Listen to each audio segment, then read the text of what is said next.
हमारे paper differential equation के इस लेक्चर 14 में जो है हम पढ़ेंगे समाकलन गुणक के बारे में।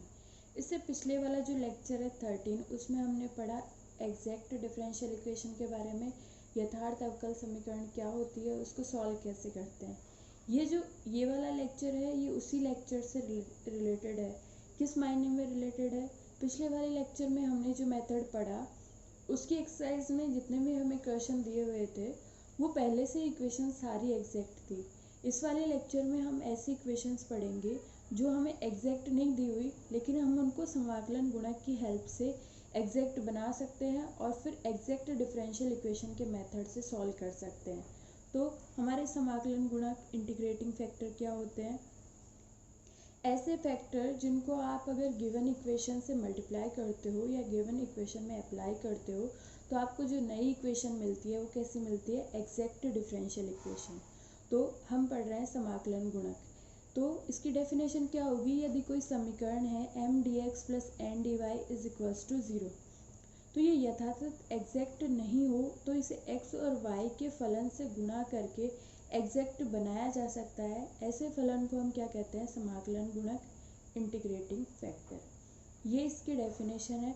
समाकलन गुणक ऐसे फैक्टर्स होते हैं जिनको अगर आप अपनी गिवन इक्वेशन से मल्टीप्लाई करते हो तो वो इक्वेशन जो है वो एग्जैक्ट बन जाती है।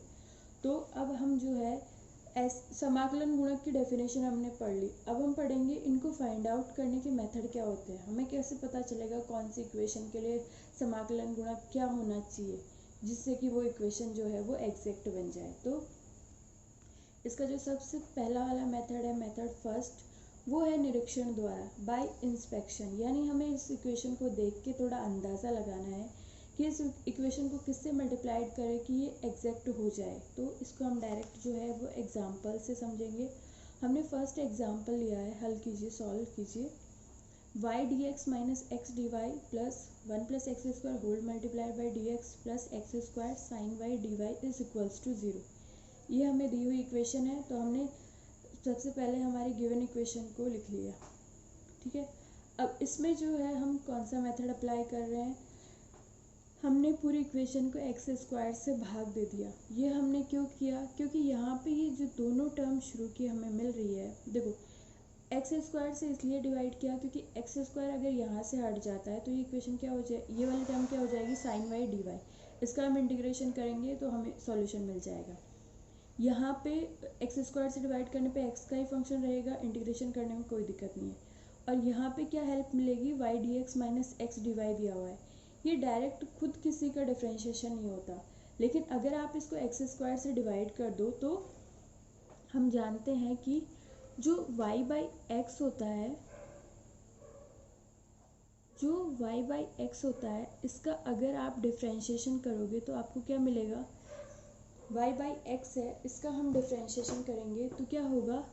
इसको हमने u बाई वी वाले फॉर्मूले से कर रहे हैं तो हम जानते हैं नीचे क्या होता है? v का स्क्वायर, ऊपर पहले v एज इट इज़ और u का, तो ये dy माइनस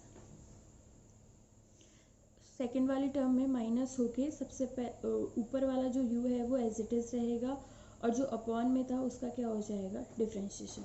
तो हमें ये यहाँ पे लगभग ये टर्म मिल रही है x d y minus y d x. इसमें से हम माइनस कॉमन लेंगे, कमी किसकी रह रही है? एक्स स्क्वायर की।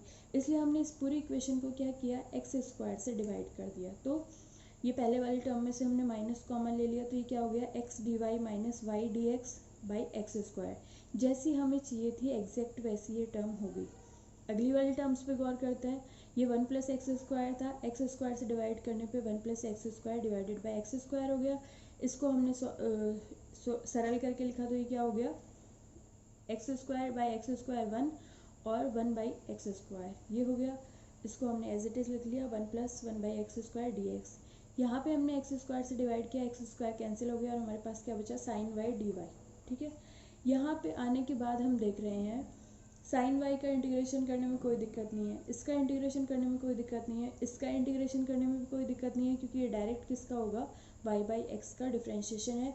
तो इंटीग्रेशन करेंगे तो ये डिफ्रेंशिएशन और इंटीग्रेशन आपस में कैंसिल आउट हो जाएगा और हमारे पास क्या बचेगा? Y by x.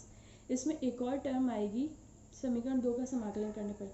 समाकलन करने से पहले हम इसको ये लिख सकते हैं minus of d of y over x, ताकि जब हम इसका इंटीग्रेशन करें तो ये डी जो कि डिफरेंशिएशन का साइन है और इंटीग्रेशन आपस में कैंसिल आउट हो जाए और हमारे पास क्या बचे वाई बाई एक्स।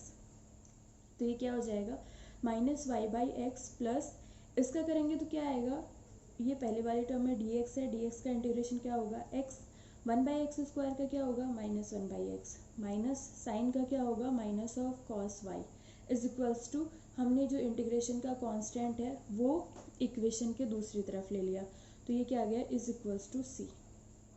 अब इसको और सरल कर लेते हैं, इसके लिए हमने इसका एलसीएम ले लिया, एलसीएम ले लिया तो हमारे पास क्या बचा माइनस वाई प्लस एलसीएम से ये क्या हो जाएगा x square minus one minus x into cos y is equals to c x. हमारा जो एलसीएम में एक्स था उसका हमने क्रॉस मल्टीप्लिकेशन कर दिया तो वो सी के साथ चला गया। ये हमारा क्या हो गया सॉल्यूशन। इस वाले एग्जाम्पल को हमने कैसे सॉल्व किया इंटीग्रेटिंग फैक्टर की हेल्प से, और इंटीग्रेटिंग फैक्टर हमने कैसे निकाला इंस्पेक्शन करके। हमें जो लगा कि इससे मल्टीप्लाई करने पे इक्वेशन इजी हो जाएगी, सॉल्व करने में आसानी रहेगी, वो हमने हमारे इंस्पेक्शन के थ्रू इसको ढूंढ के हमारी इक्वेशन को एग्जैक्ट बना लिया। इस पे एक और एग्जांपल लेते हैं और चीज़ें क्लियर हो जाएगी।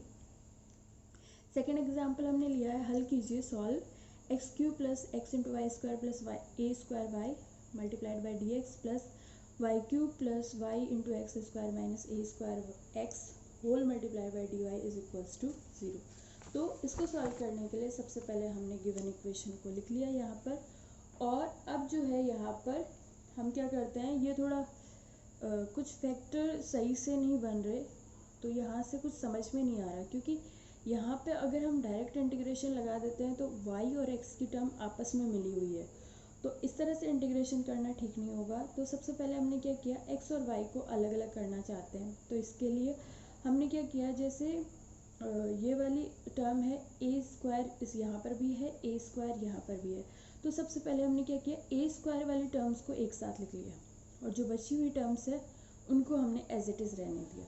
अब यहाँ पर हम x कॉमन लेते हैं तो फैक्टर क्या बन जाएगा x square plus y square into d x, plus यहाँ से y कॉमन लेते हैं तो फैक्टर क्या होगा x square plus y square d y plus a square y d x minus x d y is equals to 0।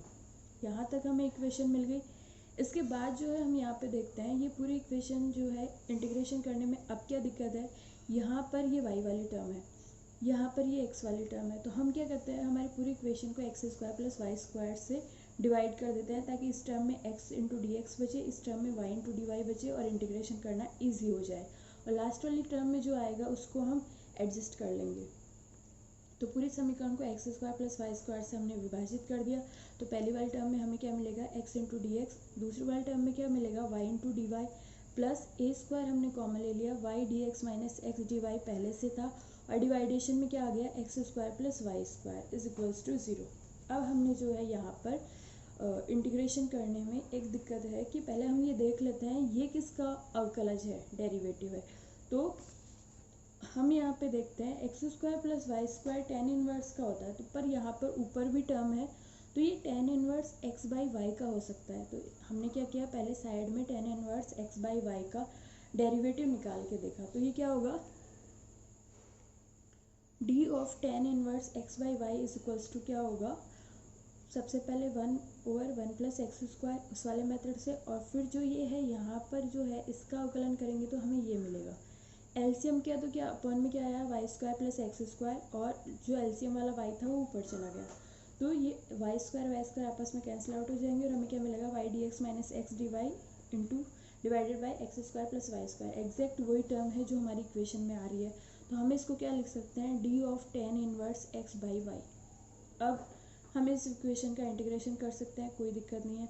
हमने पूरी equation का इंटीग्रेशन कर लिया, तो एक्स डी एक्स क्या हो गया x square by two, y d y क्या हो गया y square by two plus a square बाहर है, और ये क्या हो जाएगा डी और इंटीग्रेशन आपस में, ये डी फॉर डिफरेंशिएशन, ये डिफरेंशिएशन और इंटीग्रेशन आपस में कैंसिल आउट हो जाएंगे और हमें क्या मिलेगा tan inverse x by y, और जो इंटीग्रेशन का कांस्टेंट है उसको हमने इक्वेशन के दूसरी तरफ ले लिया। और इसको और सरल कर सकते हैं, हमने इसका एलसीएम ले लिया, 2 इसका एलसीएम आएगा उसको हमने क्रॉस मल्टीप्लाइड कर दिया, तो यहाँ पे 2c हो जाएगा, यहाँ पे क्या बचेगा x square plus y square plus 2 into a square tan inverse x by y, और इधर जो 2c था उसको हमने नया कांस्टेंट नाम दे दिया सी डैश, तो हमारा ये क्या हो गया, सॉल्यूशन। तो हमने क्या इस लेक्चर में क्या पढ़ा, समाकलन गुणक जो कि किसी गिवन इक्वेशन को एग्जैक्ट डिफरेंशियल इक्वेशन बनाने में काम आते हैं, उनको फाइंड आउट करने का फर्स्ट मेथड पढ़ा, और वो मेथड क्या था, इंस्पेक्शन द्वारा निरीक्षण करके हमें अपने नॉलेज के हिसाब से उसमें इंटीग्रेटिंग फैक्टर अप्लाई किया। आप इस टॉपिक की जो है एक्सरसाइज के क्वेश्चंस और बुक में जो एग्जांपल्स हैं उनको आप सॉल्व कीजिए, और आपको कोई भी प्रॉब्लम है तो आप व्हाट्सएप पे या फिर यूट्यूब पे कमेंट सेक्शन में पूछ सकते हैं।